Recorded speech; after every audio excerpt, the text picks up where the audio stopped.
There is a silent killer on all three of these historic firearms right in front of me right now. And it could be on your guns as well.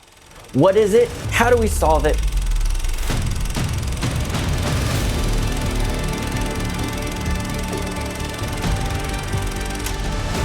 All three of these rifles are chambered in a different round. That should give you a hint on what the silent killer is. And one of them is not what you would expect. The first one is a Lee-Enfield No. 1 Mark III. This is my 1917 rifle. And of course it's chambered in .303, and this is the blank for it.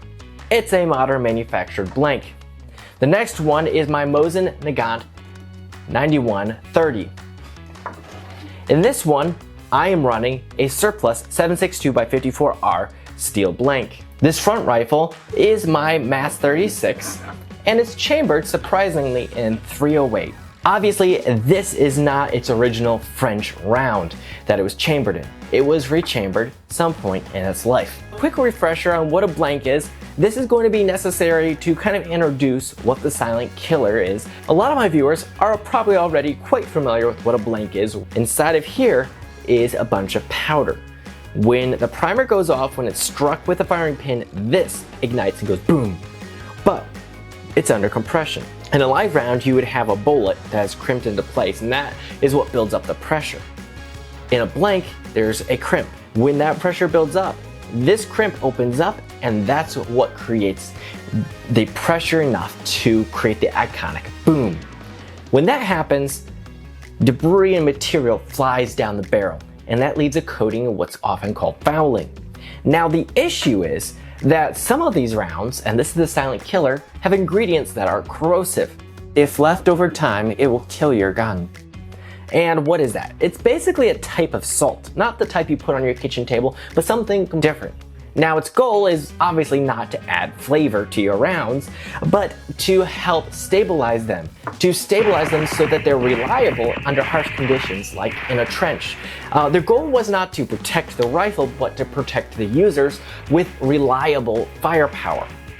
That goal has changed over time as these rifles are now historic pieces that are being used as collector pieces, reenacting weapons, and things that get stored in the safe and put out for display. The goals have changed. That little bit of corrosive material, that little bit of salt adheres and then encourages corrosion and rust, which over time eats away at your rifling and your barrel and chamber, and if it gets bad enough, it will ruin your barrel and as a result, your historic firearm. And at that point, it pretty much becomes a wall hanger or a safe queen and not very usable. So how would you go about protecting yourself against it? Number one, you could go looking for some modern manufactured rounds and blanks that are clearly marked as non-corrosive. But you have to be careful. There are some modern rounds and blanks that do use corrosive primers. So if you're trying to avoid that corrosion that comes from it, be wary of those rounds. But there is also the solution that you should be doing regardless if your rounds are corrosive or surplus rounds that have corrosive ingredients. And what is it? A good, thorough cleaning. That brings us to the next thing. Which one of these blanks will create the dirtiest barrel? Also, stick around as I have some video footage of me firing blanks from each of these after hours at the last reenactment. Now let's get into cleaning, and I'll show you at the end the final results, as in I will show you the cloths that I put through and the number of them that I had to put through in order to get the rifle clean after it had fired its prospective blank round. Now, which one do you think will be the dirtiest? Is it going to be the modern manufactured .303? Is it going to be the steel surplus 7.62x54R? Or the plastic .308 surplus round? Also, while you're commenting and putting your guesses and predictions down below, let me know, is a blank dirtier than a live round? Let's start off with the Mass 36, as it's using a surplus blank, the plastic blank. Now, instead of using a gun cleaning rod, I'm actually using a wood dowel that is the right size for the bore. While I do have the gun clean tools that you usually buy in a gun cleaning kit, I kind of prefer the woods, and there's the first swab that came out.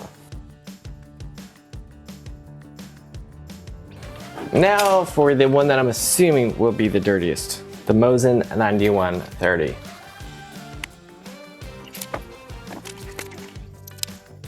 Now real quick, I want to mention some things while I'm cleaning out the Lee-Enfield No. 1 Mark III. Each of these rifles were fired during the same battles, but with different individuals. With that said though, I know the MAS 36 did fire probably the most rounds. So keep that in mind in a second when you see the comparison of how dirty each of these rifles were after the same time frame after their last cleaning. Now I want to do also a comparison, which I'll show you guys in just a second.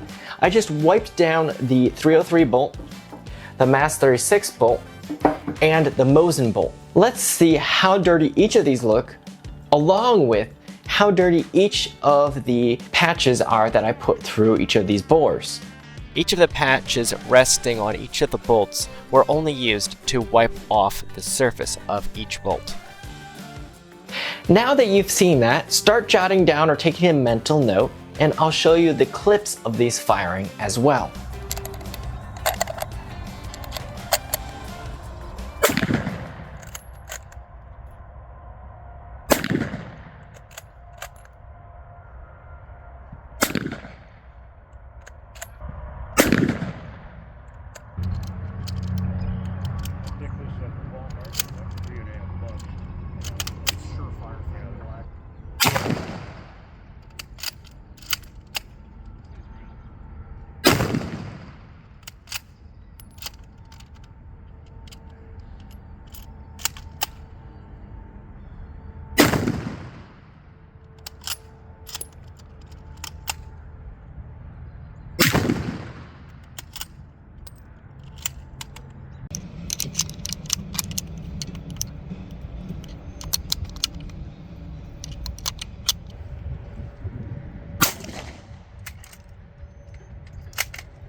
Do you see a pattern?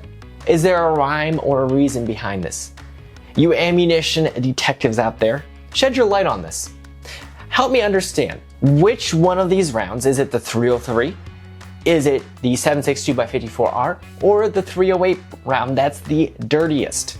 If your findings are sort of like mine, my conclusion is the 303, even though it's a modern manufactured blank, is surprisingly the dirtiest blank. Why?